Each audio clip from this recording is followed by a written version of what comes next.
Board of Equalization meeting. And we have 7 items on that agenda. The first one is to approve the Board of Equalization assessors approved review process report. Any questions on that one? No. Motion to be in order then. Move we approve regular item number 1. Second? Got a motion and a second to approve agenda item number 1. All in favor say aye. Aye. Aye. That passes 3-0. The second one is to approve the Board of Equalization hearing process report. They didn't have any questions. Any questions on that one? None. Motion. Move that we approve regular agenda item number 2. Second? Got a motion and a second to approve agenda item number 2. All in favor say aye. Aye. Aye. That passes 3-0. Number 3, we have, the rest of them are late petitions. And we'll start with number 3, is to approve or deny a petition to the Board of Equalization for a hearing appeal. Okay. Bert Harvey, Clerk Auditor's Office. The first one is from Mr. Wilcox. Mr. Wilcox attempted to file his appeal on time through the online filing system and experienced a technical error that prevented that, although he thought he'd filed on time. We verified that with the IT department that he did make a good faith effort, so we feel comfortable recommending approval of this one as a unanticipated extraordinary circumstance. Okay. Motion to be in order then. Move that we approve regular agenda item number 3 for the reasons identified by staff. Second? Got a motion and a second to approve agenda item number 3. All in favor say aye. Aye. Aye. That passes 3-0. Number 4 is to approve or deny a petition as well for a Board of Equalization to hear the appeal of the property listed, parcel listed. And this one would be for approval for the verification and adjustment due to a factual error only, so. Only question I had on this one. Yeah. As I looked down through it, all I saw was blank pages. Did the appeal not upload? The petition not upload? I saw the petition, or but it was blank. Okay. So I don't All know, right, I not don't sure know what what the happened factual there. error was. Okay, the factual, well, if you'd like to continue this for 1 week, then I can make sure the documents upload. That way the board would have an opportunity to review it before making a determination. We can just continue this for 1 week, or I can read the body of the statement and, I think We can go from reading there. it would be fine for me. okay, all right. So the petitioner stated, explain why you did not file your petition online. Did not file your petition before the deadline. Option D, factual error relates to the physical characteristics of the property. She's just basically restating what we say. The house is misclassified as a finished home. The tax value does not reflect the actual condition. We do not have a certificate of occupancy. The house has been under construction for over 4 years. We are building it as we go. It will not be occupied and won't be for some time. I was not aware about the value I was not aware of the value doubling from last year. I printed the tax form because I was looking at other paperwork and happened to see the tax valuation. This is a significant increase from last year. And after researching the value and my options, I realized I was overtaxed last year as well, and plan to appeal last year's amount as well. So she's making a statement that we are overvaluing the house based on its percent completion. That, if that's correct, that would be considered a factual error, and we would have no problem moving forward with that. The state law does allow us to accept factual errors for any reason up until the late filing deadline of March 31st of the following year. So that's why we're making a recommendation to accept this based on the factual error only. No other merits would be considered for this appeal. So, is there another? I was just looking down through. Right. That sounded familiar, like as if I'd read it, but I see that it's blank still on here. Is Okay. there another one in which they were building it? They've been building it for 4 years. Is there another This is, I think we've had appeals like this in the past where we on have. this though? On this today? Not on today's. I don't believe so. I think this is the only one where this particular reason would apply. And of course, this is. Of course, if I have to for- correct myself and with the next one, then I apologize. We'll get these one at a time. Okay. I'll move that we approve regular agenda item number 4 for the factual error cited. Second? We got a motion and a second to approve agenda item number 4. All in favor say aye. Aye. Aye. That passes 3-0. Number 5 is to approve or deny a petition, Board of Equalization hearing for a property evaluation. This is, again, for a late appeal. Yeah, so we're recommending approval on this one.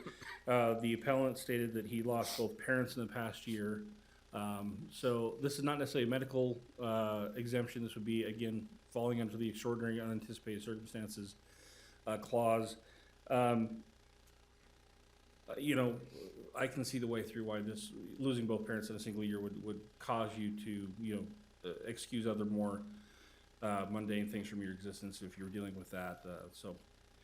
And he filed his appeal only a couple of days after the deadline. We feel comfortable making a recommendation of approval on this, so. So question on this, just for clarification, you're saying that you're recommending approval, not because of medical, because of Right. extraordinary. Yeah, And- extraordinary or unanticipated circumstances. So the state guidelines provide for if someone had a medical condition that prevented them from filing an appeal, or also there's extraordinary or unanticipated circumstances. We feel It while does this, say death of family yeah, members that are close too. death of a close family member would certainly, I think, fall into that. Obviously, he's not giving us enough detail to know if this death happened closer to the filing deadline, but where both parents passed away. Again, I can see circumstances that would cause them to miss the deadline. It's not like he's doing this in like March. He's doing this Right, it only a was few just days a after. few the days deadline. after you're. Yeah, I think there's some more human leeway we can give at this point than say 3 or 4 months from now. I move that we approve regular agenda item number 5 for the extraordinary circumstance. Second. We got a motion and a second to approve agenda item number 5. All in favor, say aye. Aye. Aye. That passes 3-0. Number 6 is to deny or approve a petition, Board of Equalization for the hearing for this, after a late filing. Right. And this petitioner, I'd like to read just her exact statement. She says, "I thought the deadline was 9/19/2019. I realized this morning on 9/17 that the deadline was 9/16/2019. I brought this in 14 and a half hours late to the Board of Equalization." Now, I certainly can sympathize with that, but the challenge here is, of course, state guidelines say, there has to be some sort of condition that exists that would allow us to accept a petition. Or the first, the petitioner provided us a reasonable reason for possibly missing the deadline. This petitioner has not given us anything. And while I'd like to sympathize and recommend that we approve this for a simple, I forgot to look and make sure I had my deadlines correct, they're just not giving us anything here I could really put into one of those categories of being something extraordinary and anticipated. And on top of that, the valuation notice itself does contain the deadline in 2 places on the notice, both on the front and on the back. The front is kind of small, but on the back it's very, very, very clear.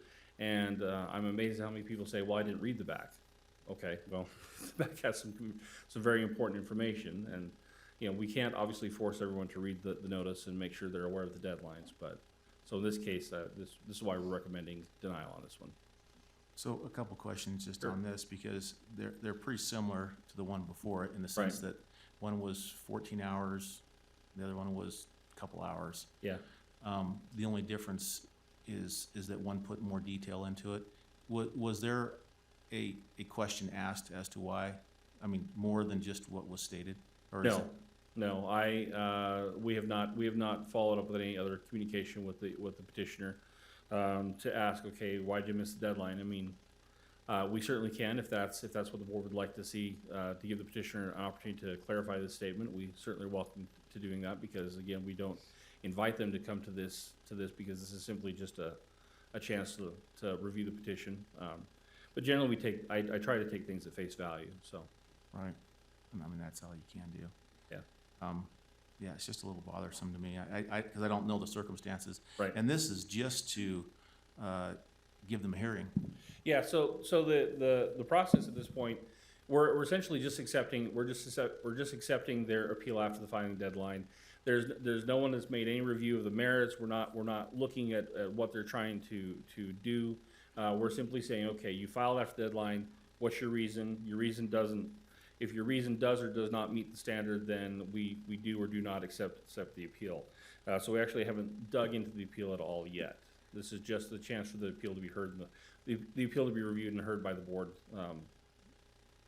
at all. But any decision by the board here, of course, is appealable to the state tax commission. So if the board decides to deny this petition, they will get an opportunity to appeal this decision to the state tax commission and go further if they choose. Yeah. Okay, any thoughts? Yeah, I mean, 6 and 7 are very similar, and then it was just a timing issue, and I'm actually fine approving 6 and 7. I'll make a motion to approve regular agenda item number 6. Second? I got a motion and a second to approve agenda item number 6. All in favor, say aye. Aye. Aye. That passes 3-0. Number 7. Okay, number 7 really is basically the same thing. Essentially, he puts it in kind of in the realm of I forgot. Although he does give us a circumstance that his family cleared off his to-do pile on his desk. So, again, it's not something that I felt like under the intent of the guidelines from the state tax commission, the administrative rules that govern this would fall under the unanticipated and extraordinary circumstances. But as always, that's a recommendation from the auditor's office. The Of course, board for is, him, of course, he was calling that an extraordinary circumstance that has never Possibly. happened before. yeah, I don't know. All right. Again, it's our recommendation, but the board, of course, is can do as they feel is what's most appropriate in this circumstance. I'll move that we approve regular agenda item number 7. Second? We got a motion and a second to approve agenda item number 7. All in favor, say aye. Aye. Aye. That passes 3-0. Last motion. Motion to adjourn? Second. Got a motion and a second to adjourn. All in favor, say aye. Aye. We're now adjourned from that meeting. Pause for just one moment as we change the recording.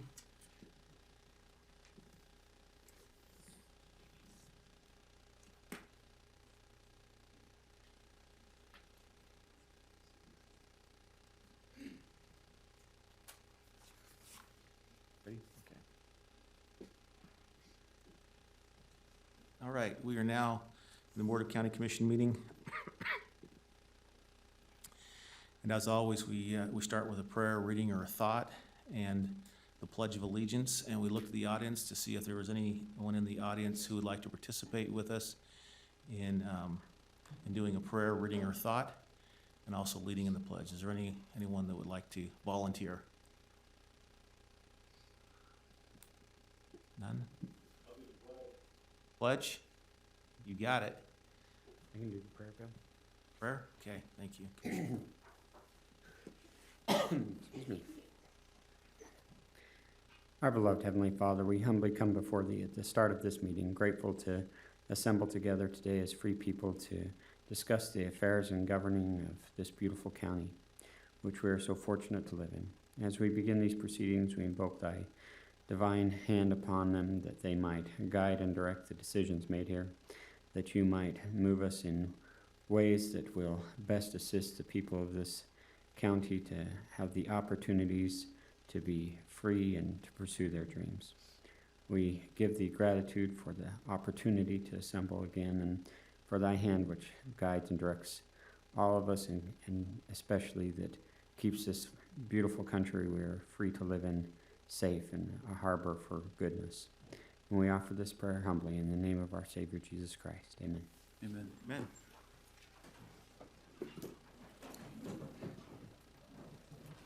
Would y'all please join me in the Pledge of Allegiance? I pledge allegiance to the flag of the United States of America and to the republic for which it stands, one nation, under God, indivisible, with liberty and justice for all.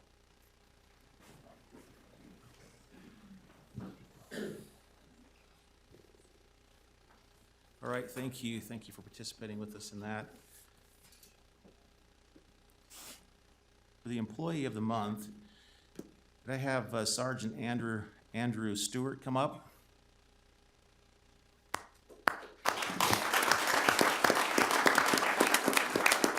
Right to the microphone.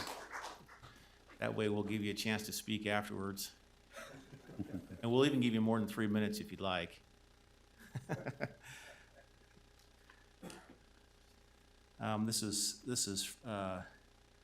This is from those that you work with. Says, I would like to nominate Sergeant Andrew Stewart for the Utah County Employee of the Month.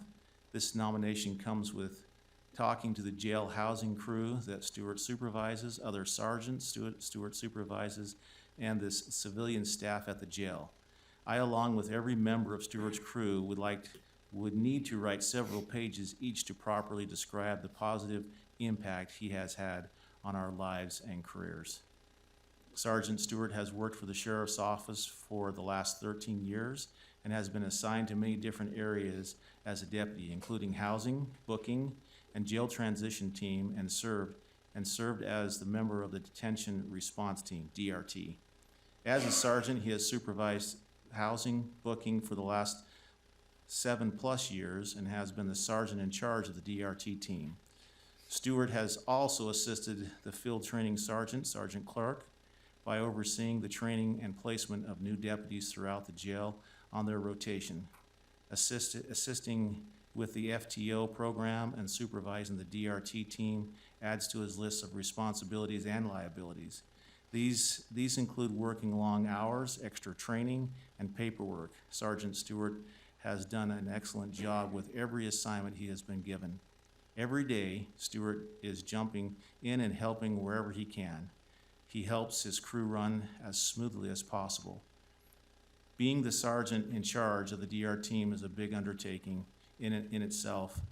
And, well, the DRT team has 20 deputies, all on different rotations, working together to take control of any disturbance inside the jail.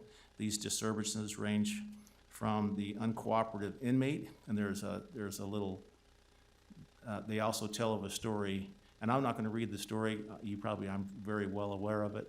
They tell of a story in which you were talking with an individual, probably had some crisis going on, maybe some mental health crisis going on, and I thought that was, this points to what's going on here with the uncooperative inmates to an all-out riot. Stewart is responsible for overseeing the team, staffing the team with deputies and equipment, and setting up trainings to help with the issues that arise in the jail. Sergeant Stewart has gone above and beyond to get the necessary equipment for the team and has even gotten equipment that further helps the team in tough situations that not many agencies have access to. And this part too I really liked. It says Stewart is always supporting staff members, is always first person to volunteer to help when anyone needs it. Several times that I know of, Stewart has gone on his days off to help members of the staff move, put in sod, or complete personal project. Sergeant Stewart talks with his deputies and finds out the directions they would like to go in their careers and finding ways to help them achieve their goals. He does this by helping them go to training that they want to attend, advises them and helping them with their jobs and where they want to go, and even gives them extra responsibilities that help further their careers. I love that part. I think that exemplifies, the type of individual you are.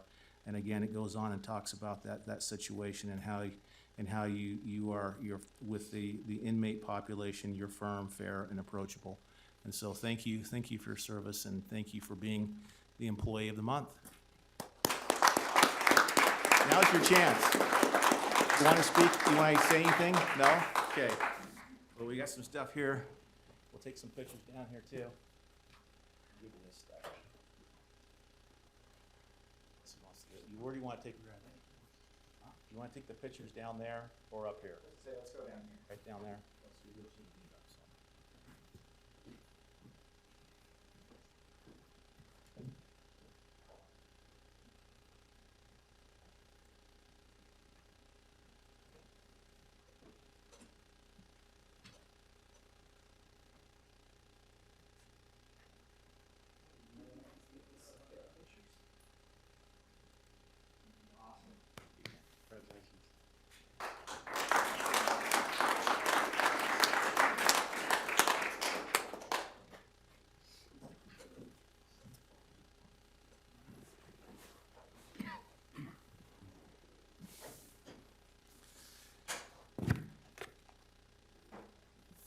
Okay. All right, now to build our agenda,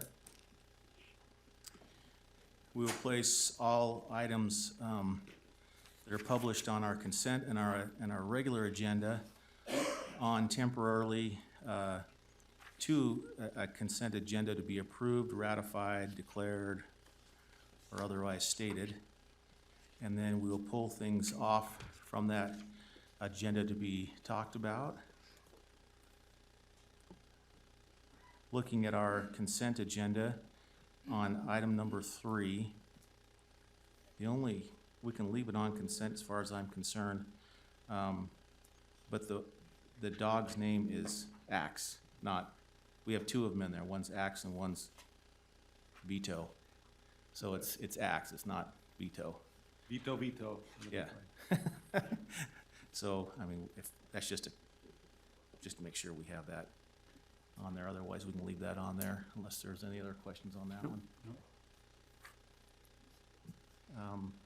I did not have any others that were on the consent agenda. Is there any others we need to pull off? No. All right, on regular agenda, we have 4 items. Could we hold number 4 for date discussion as far as I'm concerned? Any others? No. Okay. All right. With that then, everything that has been, there's only one that we're pulling off for discussion, which is number 4 on regular. Everything else has been either approved or agreed to. Is there any comments on that? Okay. Then we'll move to number 4 on our regular agenda, which is to adopt a resolution providing notice of the intent of the Board of County Commissioners to levy a tax rate that exceeds the certified rate. The only question I had in there was, I know it bounced back and forth on a date. December 3rd, our financial, Deneen was questioning that. She was concerned that with it being the long holiday weekend right before that with Thanksgiving, that she would not quite be prepared.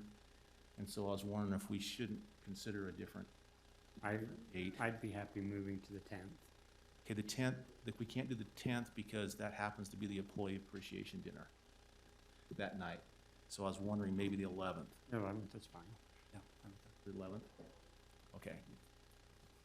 So if we could just, if we're willing to adopt that resolution for the 11th, Mhm.